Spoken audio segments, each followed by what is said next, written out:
Allez, bonjour à tous, très heureux de vous retrouver pour cette nouvelle vidéo. On va parler de batterie sans soudure. On en a déjà parlé sur cette chaîne. On a déjà une vidéo qui a été réalisée par rapport à ça.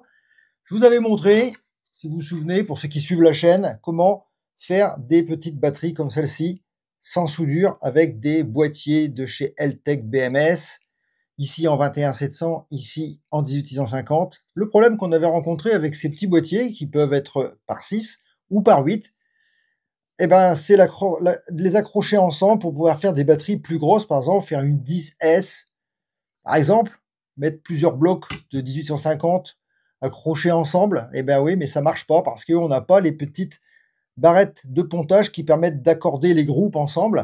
Alors j'ai posé la question à LTEC BMS de savoir pourquoi il n'y avait pas les petites barrettes de raccordement. Ils m'ont dit que c'était pas à l'ordre du jour et que c'était pas forcément très conseillé d'utiliser ce genre de module pour faire des batteries plus grosses. Donc j'ai abandonné et puis j'ai recherché, j'ai essayé de trouver quelque chose d'autre pour faire des batteries plus grosses avec des modules et toujours sans soudure. Et ben c'est ce qu'on va voir maintenant. Alors installez-vous, ça commence, j'irai même bientôt, peut-être même maintenant. Allez, c'est parti. Alors faire des batteries sans soudure, ça a un gros intérêt, surtout pour le petit bricoleur qui veut faire un petit montage. Ça lui va lui permettre surtout de ne pas avoir à acheter un spot welder qui coûte vraiment très cher, surtout quand on veut souder des grosses épaisseurs comme du 0,3 par exemple, pour avoir de l'intensité. Eh ouais, forcément, ça coûte cher. Donc l'idée de pouvoir l'utiliser des petits modules, et aujourd'hui je vais vous montrer cela, parce que c'est des modules individuels par cellule. Alors là, pour la vidéo, j'ai pris des modules donc 18150. Il en existe évidemment en 21700. On peut avoir l'option avec un couvercle. Moi, je préférais les prendre sans couvercle parce que j'ai trouvé que ça n'avait pas un grand intérêt d'avoir des couvercles, parce que je trouve que l'avoir complètement enfermé à travers à l'intérieur d'une boîte, pas forcément très bon pour la température, hein. Les montées de température, elle est vraiment isolée. Après, à vous de voir si ça vous intéresse ou pas, et on va voir comment on va pouvoir, avec ces petits modules, fabriquer une batterie. J'ai un BMS ici, 7S, et bien on va faire une batterie de 7S avec tous les modules que j'ai ici. Alors c'est vendu, évidemment, on a la boîte qui est complètement démontée. Avec chaque boîte, vous allez avoir un petit sac dans lequel vous allez retrouver des plaquettes de raccordement et des petits ressorts, des vis, des écrous, enfin tout ce qu'il vous faut. Et où c'est intéressant, c'est là qu'on va pouvoir se rendre compte de la différence avec les autres boîtiers, c'est que quand on regarde les petites plaques de pontage, on voit ici qu'on a 2 trous et un trou. Et ouais, ça change tout, parce qu'en fait, ça veut dire qu'on peut les mettre non seulement dans un sens, c'est-à-dire on va les mettre comme ça pour accorder les boîtiers les uns à côté des autres, puisque les boîtiers, on peut les accrocher ensemble tout simplement en coulissant ici les queues d'aronde, qui sont très bien faites d'ailleurs, qui sont très faciles à mettre. Voilà. Il faut bien mettre les trous en même temps, attention, ne vous trompez pas, moi je regarde en même temps l'écran et voilà, on fait bien attention comment on les met. Voilà. On accroche ça ensemble. Donc là, on a déjà 2 modules et on peut en mettre autant qu'on veut. La première chose à faire, c'est de monter donc les petits ressorts. Donc on a un ressort. On a même ici avec une petite cosse qui va permettre de mettre le fil d'équilibrage sur le positif. On en a même 2. Alors, vous voyez, on en a 2 par sachet, donc vous en aurez trop. On a une vis longue et on a une vis courte. Voilà. On a 3 écrous, 3 petits écrous, et puis des petits blocs carrés comme ça. Des petits blocs carrés comme ça. Alors, je vais les prendre avec une pince à épiler pour vous les montrer parce qu'ils sont vraiment pas gros. Des petits blocs comme ça. Voilà. Alors, on va voir ça au montage. Alors, première chose à faire, c'est déjà de monter, comme je vous l'ai dit, tous les petits ressorts. Alors, je vais commencer et puis on va voir après comment on assemble notre bloc. Bon, alors il va vous falloir vous armer un petit peu de patience pour monter tout ça, parce que vous allez voir que c'est quand même relativement long à faire.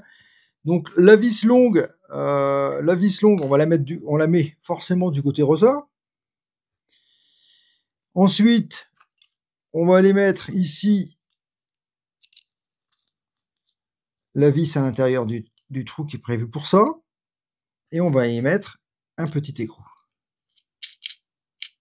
Voilà. Et ensuite, on va mettre la deuxième vis l'autre côté. Là, il n'y a pas de ressort. On y met directement un écrou. Voilà. Alors l'écrou, ben, on peut le serrer. Alors, évidemment, l'idée, ça serait d'avoir une clé. J'en ai, mais j'ai pas envie d'aller là, j'ai pas le courage d'aller la chercher. Donc je vais serrer comme ça à la main. Ce côté-là, évidemment, on le serre pas, puisque quand on va mettre ici, comme là par exemple, on voit que la cellule est à l'intérieur. Quand on met la cellule à l'intérieur, on appuie ici, et automatiquement, on va venir ici après ramener l'écrou. D'accord? Donc là, pour l'instant, ça sert simplement comme ça. Donc déjà, la première chose, c'est de monter toutes les petites plaquettes sur les modules. Et ensuite, on pourra commencer à voir le montage et comment on fait le montage.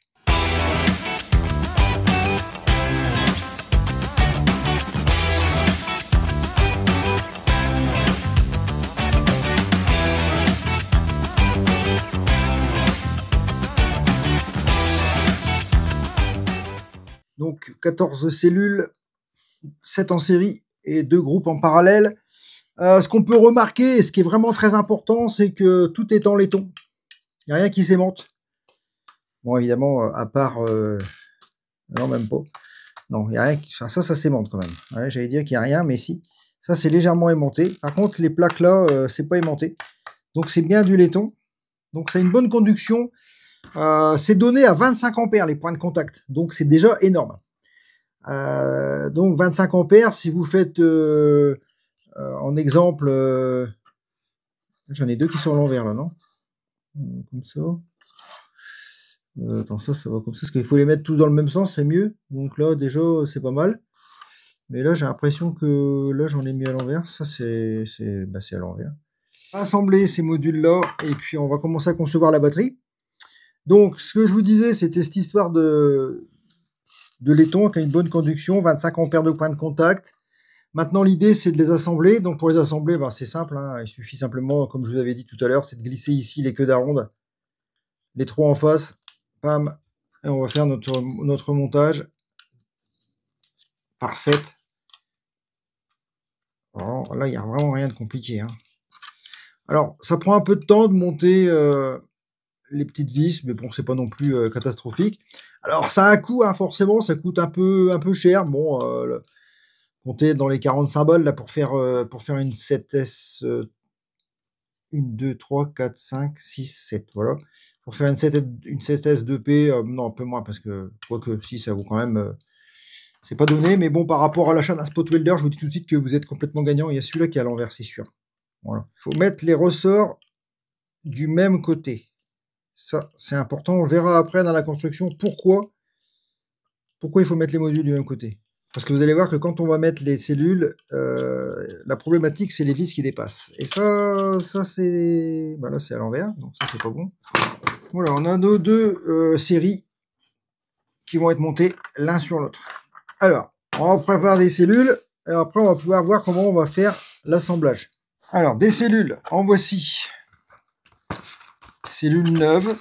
Donc, on peut aussi travailler avec des occasions, et ça a un avantage, parce que si on travaille avec des occasions et qu'il y en a qui sont pas bonnes, on peut faire un montage. Bon, attention, hein, vous savez très bien que mêler des cellules d'occasion, ça marche pas forcément.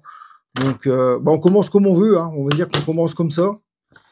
Donc, on fait la série. Hein. Là, pour l'instant, c'est que du montage. Hein. C'est comme si vous mettez les piles dans votre poste. Hein. Une dans un sens, une dans l'autre. Vous trompez pas quand même. Hein. Faites quand même très attention à ce que vous faites. Parce qu'au montage, ça peut avoir des conséquences lourdes. Quand vous allez connecter les plaquettes de pontage, si c'est pas monté dans le bon sens, ça va pas du tout apprécier.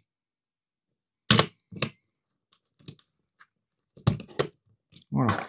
Donc ça, c'est fait. Du coup, ça vient dessus, donc on fait exactement la même chose au-dessus. Hein.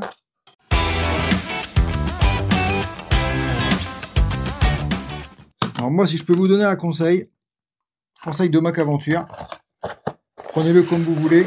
Moi, je vous le dis, arrêtez de travailler avec des cellules d'occasion. Ça vaut pas si cher que ça, des cellules neuves. Travaillez plutôt avec des cellules neuves. Vous aurez des résultats qui seront bien meilleurs que de travailler avec des cellules d'occasion et puis refaire le boulot plusieurs fois. C'est vraiment pas une bonne idée. Ça bug, ça marche pas forcément. Donc, vaut mieux... Alors là, vaut mieux mettre du neuf. Au moins, vous êtes sûr que c'est pas... vous n'avez pas besoin de les tester ni rien. Vous pouvez les monter. C'est direct. Faites quand même attention avant de les monter. Toujours vérifier que toutes les tensions des cellules sont au même niveau. C'est vachement important. Alors maintenant, l'idée, c'est de pouvoir les mettre forcément l'une au-dessus de l'autre. Et là, c'est là qu'on a un problème parce que bah, voilà, ça se balade dans tous les sens. Et ça, bah, ça c'est pas très pro. Donc la seule solution que j'ai trouvée, moi, c'est de faire ici à l'impression 3D des pièces qui vont servir de support pour éviter justement que... là, par exemple, on peut en mettre 6, ça suffit, hein, ouais, comme ça. Du coup, ça donne une partie plate. Voilà. Et du coup, ça fait tenir tout le monde.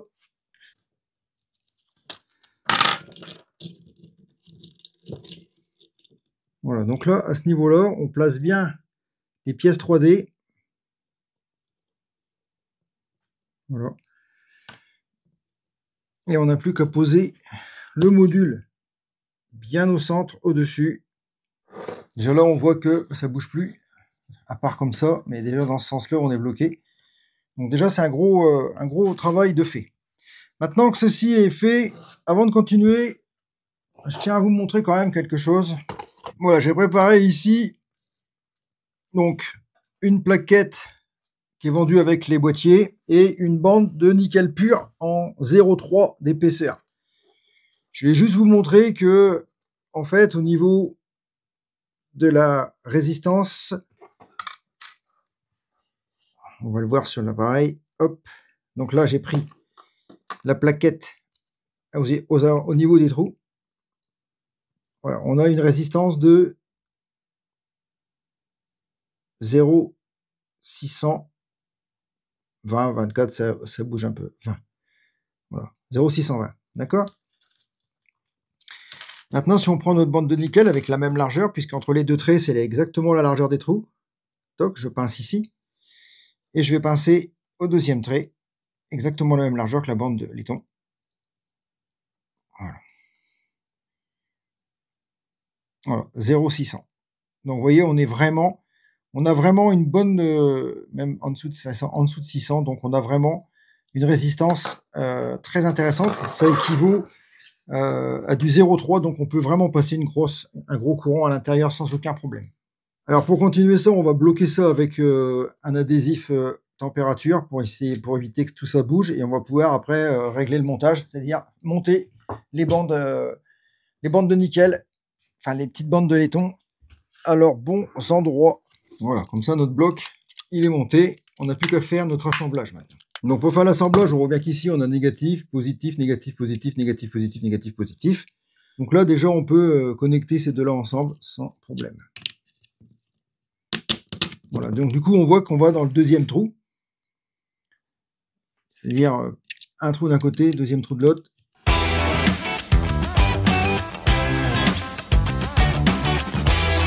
On a bloqué comme ça. Maintenant on va commencer à faire la série. Donc la série, ça va dans ce sens-là. Donc on va dire qu'on va commencer, admettons, le positif ici, et on va sortir avec le négatif ici. Donc on y va comme ça, on commence comme ça.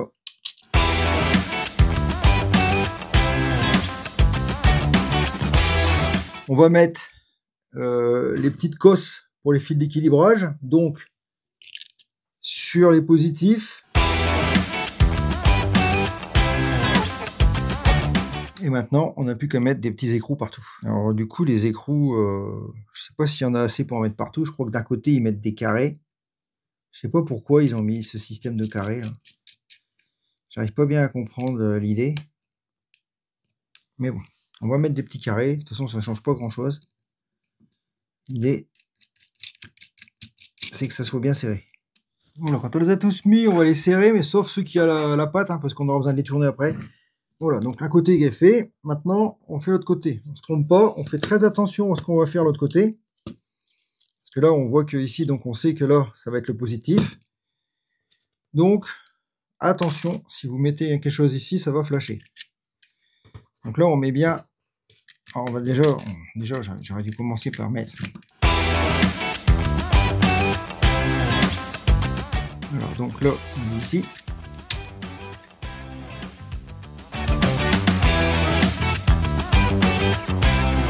Voilà. Et là, on peut serrer les petits écrous. Voilà, et normalement on doit avoir une tension aux alentours de 20 quelques volts sur les deux extrémités, c'est-à-dire ici et ici. Voilà, 24 volts 56. Donc c'est bon. Donc il reste pas mal d'accessoires qui servent à rien, hein. Il y a beaucoup de voilà, il y a beaucoup de trucs en trop. C'est pas grave. Donc là j'ai serré quand même les cosses pour les mettre du bon côté. On va pouvoir mettre en place le BMS, hein. Bon, le BMS, il n'y a rien de compliqué, hein. On va commencer déjà par souder la sortie et puis comme ça on va pouvoir le fixer vite fait avec un élastique pour pouvoir mettre les fils d'équilibrage. Donc ça, vous connaissez le système, il n'y a vraiment rien de compliqué. On en a déjà vu plein des BMS. J'espère que celui-là fonctionne parce que c'est un d'occasion que j'ai récupéré. Mais bon, je suis pas sûr, mais on verra. C'est pour le principe, de toute façon, vous saurez comment ça fonctionne, hein. Je vous conseille de faire comme ça aussi, c'est plus pratique. Alors après, la technique, c'est de mettre du scotch, du double face sur les cellules pour pouvoir positionner les fils. Bon, là, je vais pas le faire, hein. On est bien d'accord que c'est une vidéo test, hein. Ça sera démonté après, hein. C'est juste pour vous montrer que cette fois-ci, je mets un BMS, parce que la dernière fois, je vous ai présenté la vidéo sans BMS, tout le monde m'a crié au secours, oh là là, au secours, Mac, tu mets pas de BMS. Alors que c'était pour la vidéo, donc je me suis dit, je vais pas rééditer, je vais mettre le BMS, comme ça, il n'y aura pas de...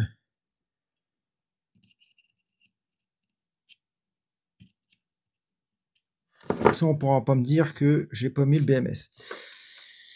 Alors normalement, quand on monte un BMS, c'est pas normalement, même c'est obligatoire, on alimente le négatif, on défait la fiche d'équilibrage, et on la branche qu'à la fin. Attention, ça c'est vraiment important, pensez-y. Ne branchez pas les fils d'équilibrage les uns derrière les autres avant d'avoir tout mis en place et d'avoir alimenté évidemment le négatif du BMS. Là, je vais ralimenter le négatif. Donc le négatif, c'est fait. Maintenant, on y va. On prend le premier fil, le 1. Bon, après, je fais ça... on est d'accord que ça va être démonté, hein. Donc on pourrait faire ça plus proprement si on devait la finir définitivement, évidemment. Hein, attention, hein, n'allez pas encore me dire ouais Mac, t'as fait n'importe quoi. C'est pas que je fais n'importe quoi, c'est que cette fois-ci je vous mets un BMS. Vérifiez toujours 2 fois que c'est bien le bon, hein. Le 4, c'est bien le 4. Si vous mettez un fil à l'envers, ça marchera pas. Il doit plus en rester. L'avant-dernier. BMS 7S. Vous avez 8 fils. Un va au négatif, un va au positif, et les autres vont au positif de chaque série. Vous ne pouvez pas vous tromper. Toc. Et donc le dernier va au positif général. Et c'est comme ça pour tous les BMS, quelle que soit leur marque, c'est toujours le même principe. Voilà, le dernier est soudé. Maintenant que tous les fils sont soudés, on peut remettre la tresse d'équilibrage au BMS. On a bien alimenté le négatif, il n'y a pas de souci. Voilà, c'est fait. Alors ici, on a le positif général. Toujours sécuriser votre travail, hein. Si vous finissez des fils, vous mettez toujours quelque chose au bout. Les wagos, c'est ce qui est le plus pratique. Vous pouvez les mettre, les démettre, vous les enlevez, ça se dit aussi. Et là, comme ça, on est sûr d'avoir quelque chose de sécurisé. Bon, alors le BMS est monté, ça va être la surprise. Est-ce que ça va fonctionner? C'est une bonne question, à voir. Est-ce que ce BMS est en bon état? Est-ce que c'est un mauvais BMS? On va le voir tout de suite, puisque je vais connecter un voltmètre. Je mets ça au négatif et ça au positif. Voilà, on a 24 volts. On est bon.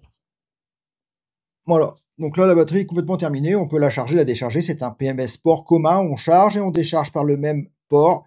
Donc là je pourrais la mettre en charge, on va le faire d'ailleurs, tiens, on va la faire. On va la mettre en charge et on va contrôler, attention, j'ai démarré mon alimentation de laboratoire. Donc 24 volts, une batterie de 24 volts, ça se charge à 29 volts. Donc on va régler la tension. Donc là, on fait attention à ce qu'on fait, on met bien le rouge avec le rouge. Hop. Ça, c'est l'alimentation de laboratoire. Le noir avec le noir. On va régler ici la tension. On va mettre 29 volts. Alors ici, mon atelier, vous le savez, tout est alimenté sur le réseau solaire. Là, on voit que je suis en consommation parce que j'ai des appareils qui fonctionnent. J'ai mon fer à souder, j'ai toutes mes lampes qui fonctionnent. Je suis à 3,75 %, donc pas de problème. Donc maintenant que c'est fait, il suffit simplement d'appuyer ici sur le bouton pour mettre en route la charge. Allez. Voilà, la charge démarre. Du coup, on voit la tension de la batterie ici qui s'affiche, 25,65. Et on va charger cette batterie, et puis on y reviendra quand elle sera pleine. On pourra même faire un cycle de décharge si on veut. Voilà, batterie terminée. On voit d'ailleurs que sur le coulomètre solaire, on voit bien qu'on est passé à 8,30. Parce que le soleil est en train de disparaître là, donc on est en pleine consommation puisque l'alimentation charge la batterie, donc elle pompe automatiquement du courant.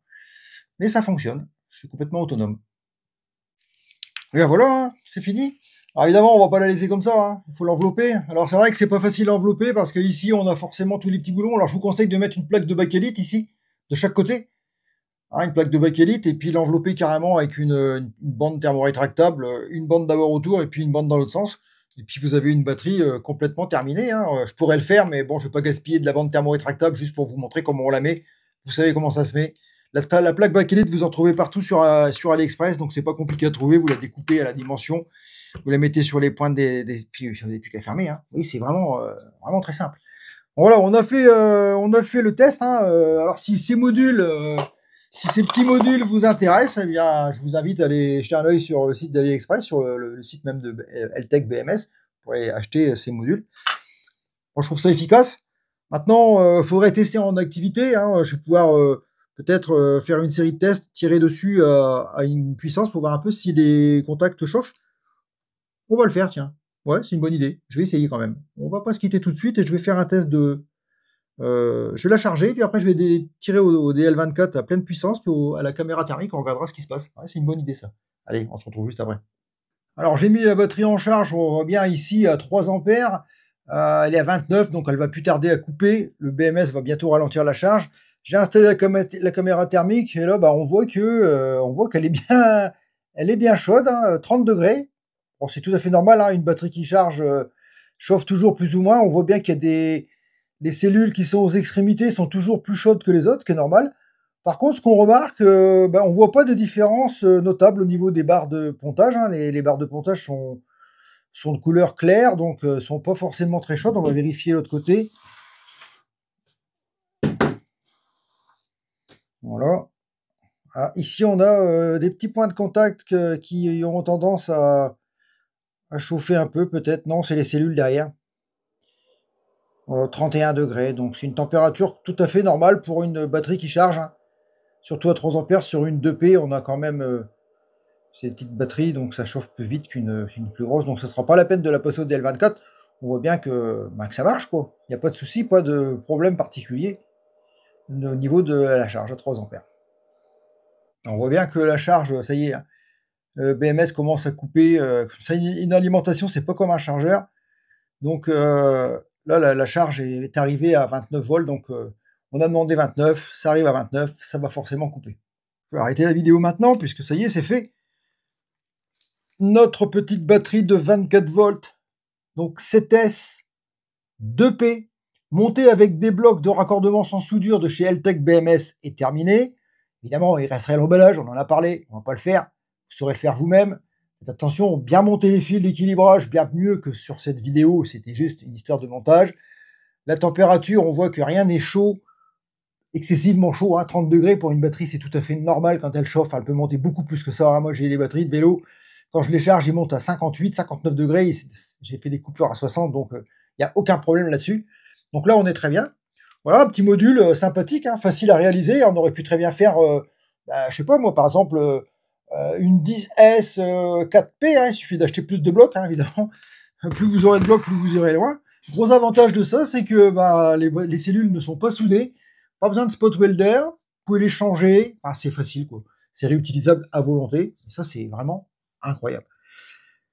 J'espère que cette vidéo vous aura plu. J'espère que vous allez mettre un like si elle vous a plu. Et si elle vous a pas plu, bah, mettez un commentaire dans l'espace dédié en expliquant ce qui ne vous a pas plu. Ça me permettra d'améliorer les futures vidéos. Ceci dit, je vous invite à vous abonner, à activer les notifications comme d'habitude. Ne partez pas en fin de vidéo comme d'habitude, 2 petites miniatures. Vous cliquez sur une d'entre elles, vous continuez l'aventure avec moi, ça me fait toujours plaisir. Notamment, vous pourrez aller jeter un œil sur les vidéos de la première vidéo que j'avais fait sur des batteries sans soudure. Voilà, je vous ai tout dit. Alors, je vous dis à très vite, peut-être même à très bientôt. Et comme d'habitude, dos au bas. Ciao.